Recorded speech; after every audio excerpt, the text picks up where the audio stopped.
what's good with y'all? Welcome to another episode of the Chop Pod. I got my main man, Space Ghost, back with me. The dynamic duo is back. What's good with you, bro? I'm good. Living life, feeling good, man. I'm ready to chop it up on this Rockets talk. Like always, man. Let's get it popping. Yes, sir. And then we're going to start right off with kind of the hot topic on Rockets social media, YouTube, Twitter, all the different the platforms is what happened yesterday with Kevin Porter Jr. During the game. There was some clips of him on the court. Basically, he just saw Jabari pass the ball to Sengun when he called for the ball and literally just kind of just stood there, put his arms on his hips and just ignored the play. Looked like he was pouting a little bit. And then later on, there was another clip of him and Coach Lionel Hollins kind of getting into it a little bit. And then Tari Eason had to step in to be kind of the mediator to separate them. Now, this has a lot of people kind of taking sides of, is this something is a big deal? It's not a big deal. Is this, is this a KPJ just kind of acting out again, or is it just, teams playing? And I'm kind of curious. You already kind of alluded to it on the drop that you dropped today with the updated news from the Rockets, but we're going to try to get in depth into it and kind of talk about some of the things we've talked about before regarding these guys. So, overall, what is your view of what that moment and what we saw on the Rockets during the game? What does that mean to you as far as the team? Yeah, my take from it, bro, is just KPJ, he's just immature at heart. Like, he needs to grow up. He needs to learn that this is a team game. Like, every possession don't have to run through you, even though you are the point guard. Like, he just needs to grow up, and I think he don't hold accountability for his own actions. So because the organization don't force him to be accountable, and we see it. Like, when he was hurt, we didn't have these type of problems. Like, we didn't have, like, guys was getting dejected, but it was mostly because we was getting blown out. It wasn't because he didn't get the ball, or Jabari didn't get the ball, or Jalen Green didn't get the ball. Like, he's looking like a selfish player right now. Like you said, everybody that we play against after the game, in their post-game interviews, they say they just need to learn how to play together. And KPJ looks like he want to play street ball. We all had that one guy on our team in the street ball. He always want the ball. He always want to, be the guy that initiate everything and have the whole offense run through him. And that's not realistic. So I just think it's a sense of maturity, and you got to put it on the organization for calling him to a certain extent, and Silas or Stone, whoever is doing it. One thing I am glad to see, at least Lionel Hollins woke up. Like, he ain't did nothing this whole season, but he woke up and he actually got after KPJ, and that was good to see, man. I just think if dude don't straighten up and get his act together, he probably won't make it in his league too much longer. Yeah, I mean, that's, to me, I'm going to blame Rafael Stone and Stephen Silas for even allowing, because, like, again, KPJ, he's 22. And is it a big deal? And, like, if you look at it as an isolated incident, no. But if you kind of expand out to the implications of what this means for him as a player on the Rockets and what the Rockets are basically trying to do and the patterns of things that have gone on, it's not like he didn't leave the arena, but openly pouting on the court because you didn't get the ball and you're supposed to be a leader. He's supposed to be one of our leaders, is a bad look. And you could see a lot of the players take after that. And to me, that's a culture that's being set by Silas and Stone. And for this one specifically, unless Stone is telling Silas, don't hold guys accountable, then I'm blaming a majority of it on Stephen Silas. Because you can't stand there as a coach and watch this happen with your arms folded and pretend that you're not seeing that. I mean, how many NBA coaches are going to watch a player do this on the court? And this is on film, because they got to go back and watch this on film. Is he going to address it? You feel me? And, it really comes down to what the Rockets have done and enabled Kevin Porter and given him basically the treatments and the things, basically giving them the treatment of a star player without him actually doing anything in the NBA. John Wall said it, that basically they gave him the starting point guard role without him earning it. So he has a sense of entitlement, and that's their approach to, I guess, somebody that has a troubled past and has behavioral issues. But to me, a lot of times those type of people, they need structure. And it's okay to love the player, but you can love them in the same breath. You can hold them accountable. And to me, that's love. You feel me? That's love when you're held accountable. You know what I mean? When if you really love somebody, you want them to be their best selves. So what the Rockets look like they're doing is they're coddling him. And to me, when you coddle, just like with children, that's what, me and my wife always get into discussions about discipline and stuff like that. And some people don't like discipline in their children, whether it's timeout, whether it's pops, whatever it is. But if you love your child, man, you're going to hold them accountable because you know what? In real life, when they're not with you, the world holds them accountable. So if Kevin Porter outside of the Rockets, letting him get away with things, just like John Wall quoted again, if they were on any other team, they'd be out the league. This is an accountability issue. And we're watching this, and to me, it's rubbing off on some of the players because it's really hard to be a type of guy that has a high character and be in an environment where everybody's just kind of doing whatever they want.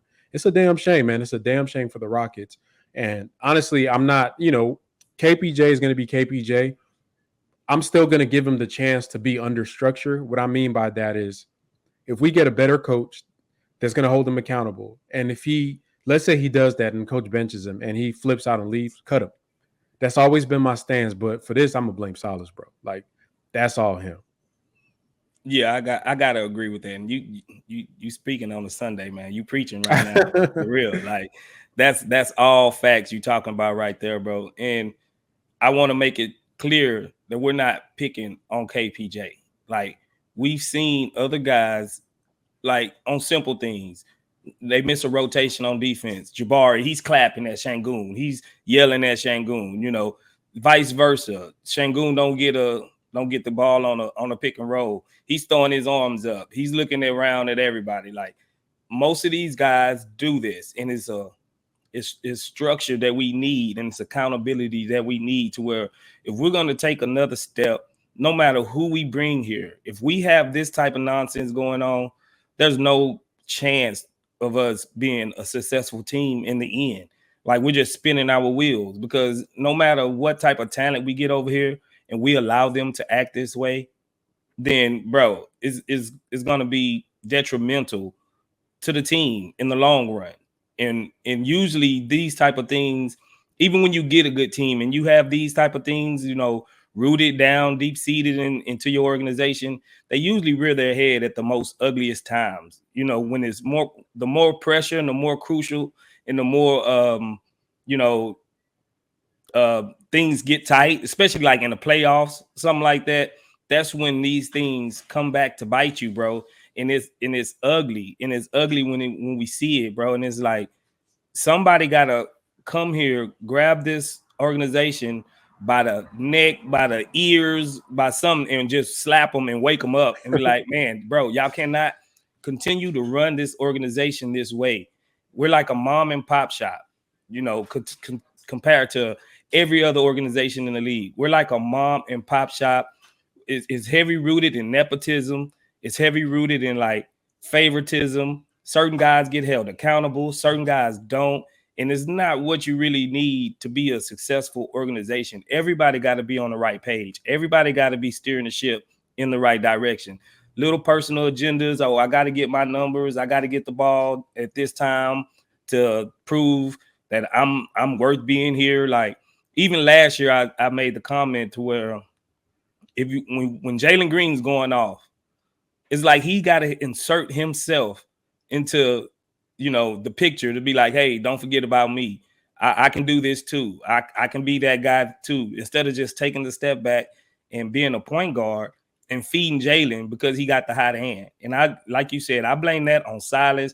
And what's even more telling that Lionel Hollins the one that got up and was right. Yelling at him. Not even Steven Silas. Steven Silas act like he didn't even see that. And for a rookie and Tari Eason to be more level-headed, and breaking these guys up, because, that's bad optics. Either way it goes, it's bad optics. For him to have the wherewithal within himself to step up and be like, man, no, not here, not now, this and that, that's very, very telling about our organization, bro. And it's sad to see, man. It's sad to see on all levels. I mean, it's crazy. And if you think about it, like how we got to this point, and basically at this point, it's really too late to try to be like, oh, we're gonna fix this situation. The situation is too late at this point. That's why another, aside from the offensive things, which we'll talk about in a little bit with Jabari, but as far as just the overall offensive issues, one of my biggest issues with Steven Silas's regime here in Houston is the lack of accountability for his players, especially given you got young players. You got to think, and for Stone, he's breeded this environment. Let's look at this. Kevin Porter Jr. came in here, as a player that was traded here for basically nothing, from a team that drafted him in the first round, basically giving up on him because he's had multiple incidents there on that team. I'm always down with giving players a second chance on life and things like that, and that's cool. And I'm glad that the Rockets did that. I'm glad that they allowed him to come here after that. But what they've done since giving him a second chance is where I have the issue with. One, you bring him in, cool. He's going to be groomed to be a player that's going to be a point guard. Then you drafted Jalen Green, and you still prioritize Kevin Porter Jr.'s development over his, trying to give him different players that could play to his strengths. While that's happening, you bench John Wall to prioritize Kevin Porter's development over the collective team, knowing that a player like John Wall would help everybody out. Even keeping a veteran point guard on the roster, the Rockets could even do that at a bare minimum to prioritize Kevin Porter Jr. You drafted Jabari Smith at the same time while having a Jalen Green, Alperen Sengun, and all the other guys on the roster, and you still prioritize Kevin Porter as the primary playmaker, the primary leader on the team. You don't bring in a veteran to help Jabari, a player that's dependent. They need somebody that can actually get into spots, knowing KPJ's deficiencies. Out of all that, to me, the backbreaker is just not holding people accountable. And it spilled over to the Jabari, to Sengun. We see all these things of guys being demonstrative about how they feel about on the court. Steven Silas seems like the only person he wants to hold accountable and talk about is Alperen Sengun, and just leaves everybody else just whatever to do whatever they want. And I look at all this, a lot of those moves I named were from Rafael Stone. And the question is going to be, after Stone has invested all of this time, effort, he even signed Kevin Porter to a contract with no incentive to do so. Basically, he competing against himself, because a lot of people said let him go to free agency and he's going to be restricted. So you could have tried to see what the market is. Maybe if there's a team that wants to give him money, see what that is and match that. If it's too much, just cut bait. If it's nobody give him money, then you could give him whatever you want. But he went ahead and basically gave him a contract unprovoked that's going to be $18 million. They're going to eat into the cap space next year, and it's going to limit our flexibility of what they can do in free agency and in making trades. You've invested all of this into this guy, and you have allowed all of this to fester for the past few years. And now it's at a point where basically either you're going to be held hostage by him or you're going to have to cut bait from him, because I just don't see if this is how he's acting in the first half of a game that's a close game, which the Rockets are doing good in. If this is how he's acting, how are you gonna act when you ask him to come off the bench? You know what I mean? He ain't gonna want to. He's not gonna want to. That's what I'm saying. How's he gonna act when you draft Scoot Henderson and Scoot's gonna start?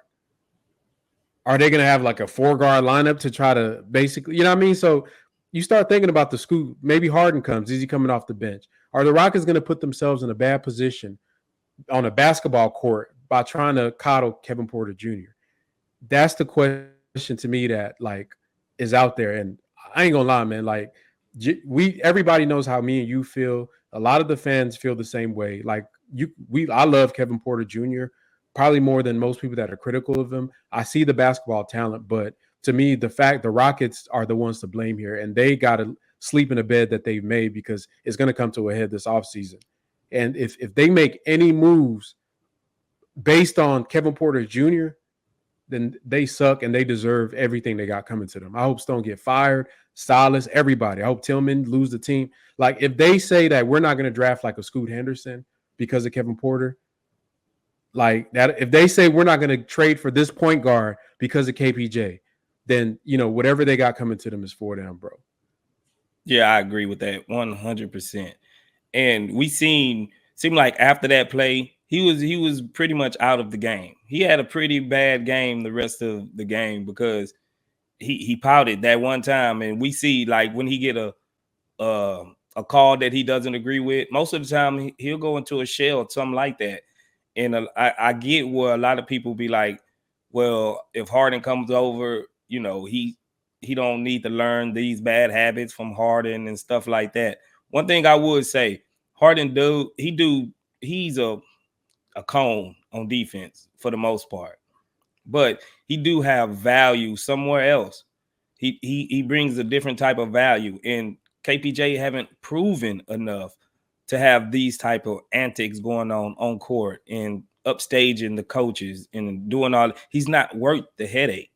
He's not worth it in the long run. So I've always been one. Like you said, I am a fan of KPJ, even though I'm not going to be a stan of KPJ. I'm going to call him out when he needs to be called out, just like I do everybody else, from Raphael Stone to Knicks, from the highest person in the organization to the lowest.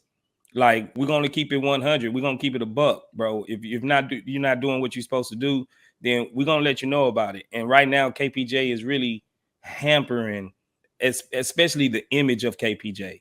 Right. And Stone and Silas is enabling him to do these things. And it's getting to the point where, bro, it's time out for that. It's old already. Yeah, they need to step in, like, just hold him accountable, bro. Let's see if he can do it. To me, I would have thought this year would have been the year for it. Let's test him, put him to the fire. Like, bro, let's bench him. Let's see how he's going to react. Because as much as people could say about James Harden is he going to yell at like James Harden. You seen how he used to treat Austin Rivers. Like, if you don't give, he's not dealing with this, bro. Like, this dude is not coming here to do that. I've seen James go off on role players like hard. Like, even though he's like laissez-faire, but he probably would just go to Stone like, you need to get him out of here or I'm out. Like, so we know how he is. He don't play that. Like, so I just don't see what they're trying to do. One of the other things that I wanted to talk to you about, bro, and this more on a positive note, is the emergence of one Jabari Smith Jr. If y'all haven't seen the video that I made talking about kind of how the Rockets are underutilizing or misusing Jabari, you can check it out. It's going to be in the description of this pod. But Jabari's been on a tear, man. In the last 5 games that he's played, this dude is averaging. Let's see, he's averaging 17 points per game, giving us about 7.2 rebounds. But here's really the part that's really interesting: 54% from the field from overall, and 45% from 3-on-4 attempts. And this to me is really promising for him, because obviously we know Jabari has struggled a lot, and there's a lot of reasons why he can struggle. But one of the things that I've seen, bro, is that in the past few games, he's been shooting less threes, right? He's been shooting less threes. And also he's been kind of having a more diverse shot diet with on the court.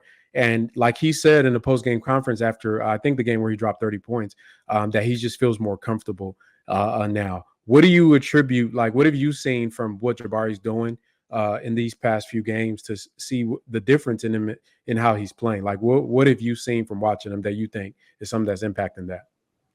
I got to take his word at face value. I think, in fact, he is getting more comfortable. He is finding his shots.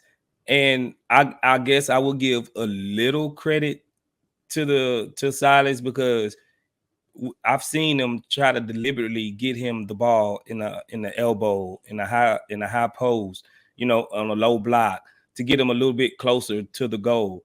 Now, I don't think that's all on Silas. I think mostly a lot of that is like Jabari just saying, "Hey, man, I know where I'm comfortable at, and I'm gonna get here and I'm gonna do what I need to do to help out the team, no matter what the play is drawn up." Because I can see a lot of those times, I think he's supposed to be just in the corner, bro. But when he get the ball, he'll drive it to where he wanted to be, and he's recognizing, like, damn, I'm 7 foot. Everybody's almost shorter than me out here. Like, even he had a quote, like it kind of rubbed him the wrong way that they had Patrick Beverly guarding him, or Caruso guarding him. Like, he even came out and commented like, yeah, I kind of took that personal, because they think I'm a scrub or something, that they could just put these little guys on me. And that's killer mentality. That's that Kobe mentality. Like, you just take anything as an insult to you. And I'm loving the way he's starting to be more aggressive, doing everything. I didn't see him try to do a put back dunk all season. But these last games, it's like he's not even trying to come down with the ball half the time. He's trying to put it right back in the rim as soon as he get the ball off the rebound. And everything about it is screaming that he's getting more comfortable. You know, he's starting to figure it out. It's starting to click to him. And if I wasn't crazy, I would say, bro, like maybe somebody's over there in the organization watching your breakdowns or something, bro, because they are people actually been telling me that, bro. Bro, they are actually starting to do exactly what you was pointing to in all of those videos, bro. Like they are actually starting to do it, man, and that's big. At least they're waking up to the fact and realizing what type of guy they have in Jabari. Yeah, I think the diversity of his shot dot is what is sustainable for him. If you look at his shot chart, a lot of the games that he had good games prior to this stretch was just he hit a lot of threes. So he might get hot from three one game. Maybe he took 8 threes and he dropped 5 of them. So he had like 20 some points. But if you look at this past few games, it's been everywhere, man. This dude's getting, like you said, on the rebounds. He using his height, getting rebounds, getting putbacks. He got long arms, keeping the ball high. He's in the mid range. In the past, they're giving him post touches now consistently. They've even been running, if you've noticed, bro, pick and rolls with him and Sengun and dribble handoffs with him and Sengun. So to me, like, it's been apparent, like, if you're going to have him just shoot threes all the time, the dude's going to struggle because all these rookies, they all suck at shooting threes. Like, this is one of the things transferring from college or whatever league, your G League, to come into the NBA, to have the leg strength when you're trying to guard, you're playing longer minutes, you're playing back to back to back, and your body isn't used to the wear and tear of being in the NBA. So them threes, you're going to suck at them. That's why, to me, the post All-Star break, reason these guys pop is because they get a nice little break in between. So they muscles and they body come back and are able to, like, be able to perform at a higher level, and their body's used to it. So I wasn't surprised that he would do good. In fact, I had said that if he didn't start doing good, I'd be concerned, because usually if they are decent, if you're a top 5 pick, that post All-Star break bump is real. All these guys should look better because basically this is their second season. It goes back to me, like, why he has to do what you said, which is find his offense within the offense, is because the Rockets are basically running an offense that is guard driven. And if you look at it, it doesn't matter who the guard is. It could be Jalen Green, Kevin Porter Jr. Hell, it could be Dacian Nix. It could be Tate. Whoever is the ball handler, the facilitator, is going to determine what happens on that court. We saw this with Jalen Green, his rookie year, when in the first half of the season, where everybody else was getting shots up and aside from him, and he had to wait in the corner until he had enough confidence to assert himself and start coming out there and getting the ball from those guys. That's when he started being able to do what he wanted to do, to the point where him and Kevin Porter were splitting it down the middle. But if you looked at the same time while that was happening, everybody else had a decrease in their shots, whether it's KJ, all the other role players, to the point where after they benched Christian Wood because they were going to trade him, Tate went down. It was just Jalen and Kevin Porter cooking in the last few games of the season, and everybody else was just like helping them out.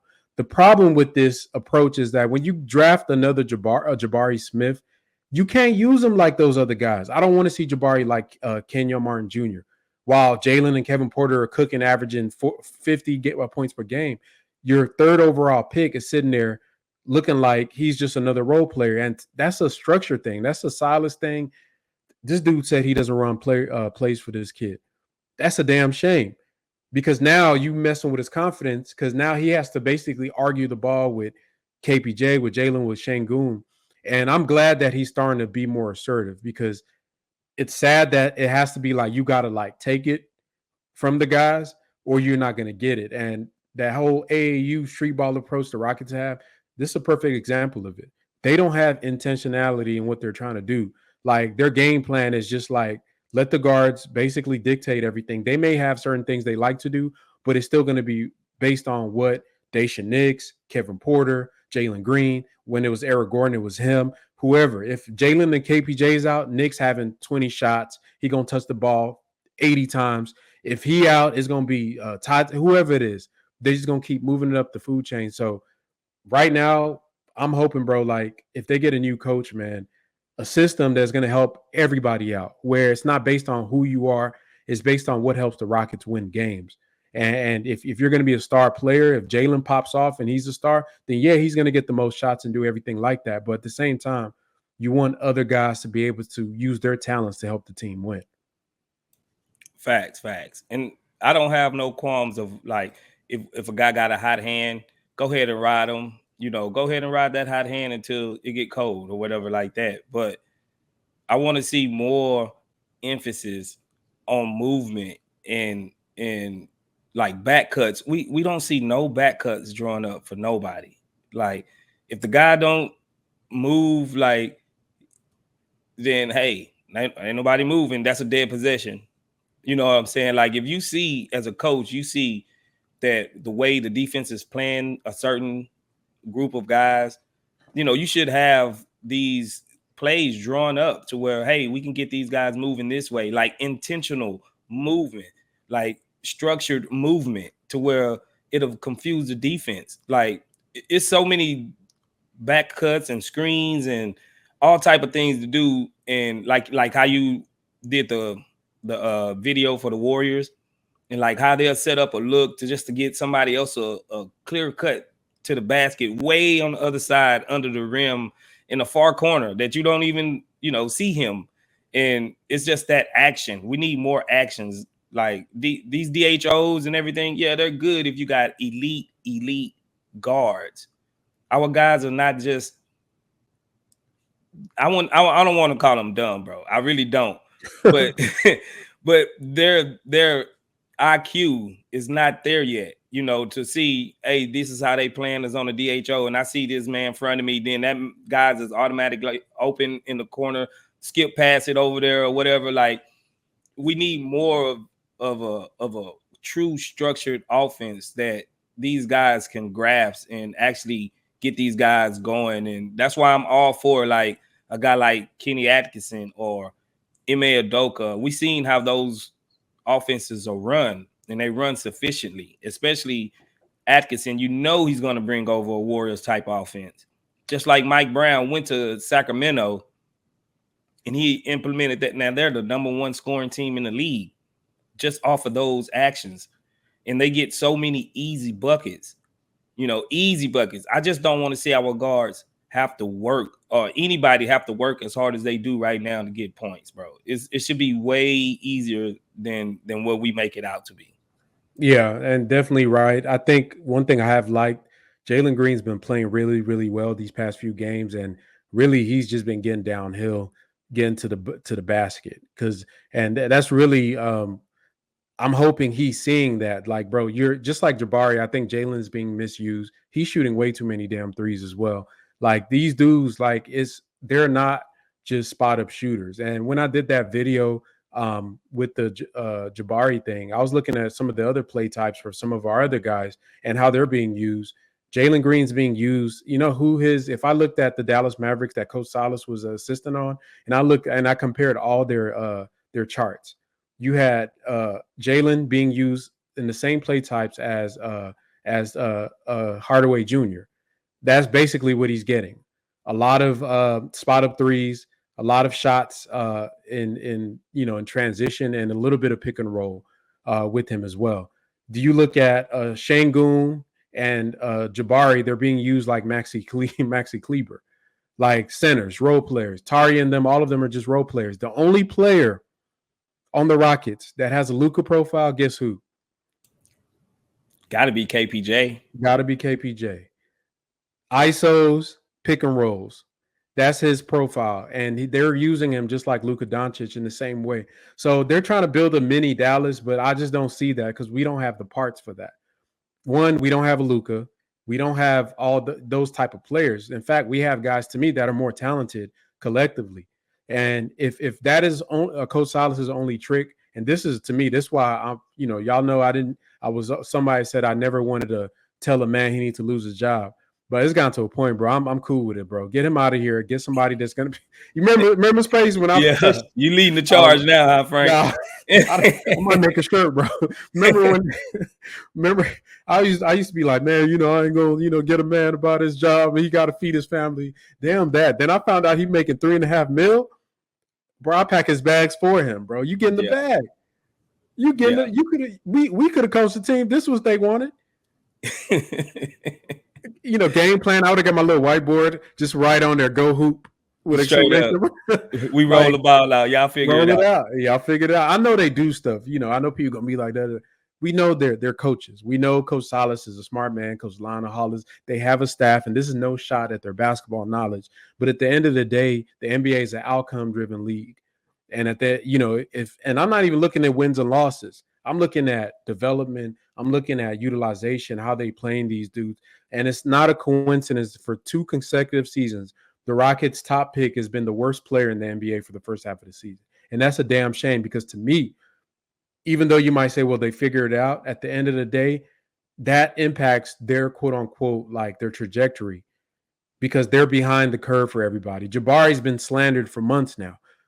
That impacts his all rookie team votes. That impacts whether he's going to be, one of the top people in his class being rated coming out of next year. I know it's not about how they start, but how they finish. But at the end of the day, you give a kid a running start, then by next year, you can expect more from them. At this point, we just happy when Jabari makes shots. People actually cheer when this man make an open three-pointer. That's how down bad it is.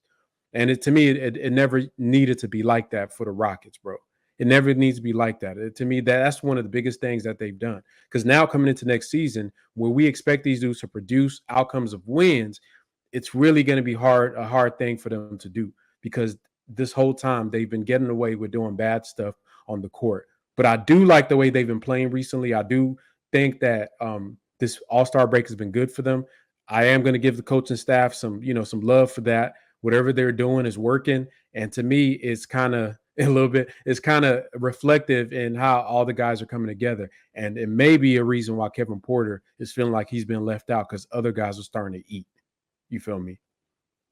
Yeah, I agree with that. I agree with that totally, 100%, man. Like, I'm just hoping it's not like a 1 or 2 game sample size. I want to see it continue out all the way through the end of the season, man. And hopefully we can go into off season, feeling a little bit better than what we presently felt, right? Like I'm hoping, bro. Like, but accountability, number one thing on the list. We need accountability, even because even if they're messing up, you can still get back and hustle on defense. You can still go back and try again. Like sometimes it feel like when they mess up, they think it's just the end of the world. Like, and they just end up just giving up. Bro, you need to be coached up. Like these guys need to be coached up, man. That's how I feel about it. Like accountability, we need structure. And I think we'll be good, bro. I think we'll be good. Yes, sir. On that note, I'm gonna go ahead and end this, but appreciate Space. Y'all check out the post-game lives. He does a great job, man. Y'all check out the post-game lives. If y'all need something to do after the Rockets games, you need somewhere to vent, get in the chat. You can even come up and speak if you want to. So our post-game lives on the Chop Shop be going hard. Check out the new videos we drop. Space just dropped a video, kind of a quick news snippet about the KPJ situation. Look out for those. He'll be doing more of those little news updates. I told him earlier that remind me of the MTV news updates with the I don't know if y'all remember that from if y'all are old enough. Y'all remember MTV News with Kurt Loder and them boys. But appreciate you, brother, man. I'm glad that we got to knock this out real quick, man. Yeah, appreciate it, man. It's always a joy to come in and chop it up with my boy Frank, man. I love to do this. Like I always said, man, I couldn't see myself doing this with no other person, man. Like I rocks with you, man. For real, yes, I rocks with you, bro. Yes, sir, man. Appreciate that. On that note, shout out to the CSGs. We gonna end this pod, man. Go Rockets.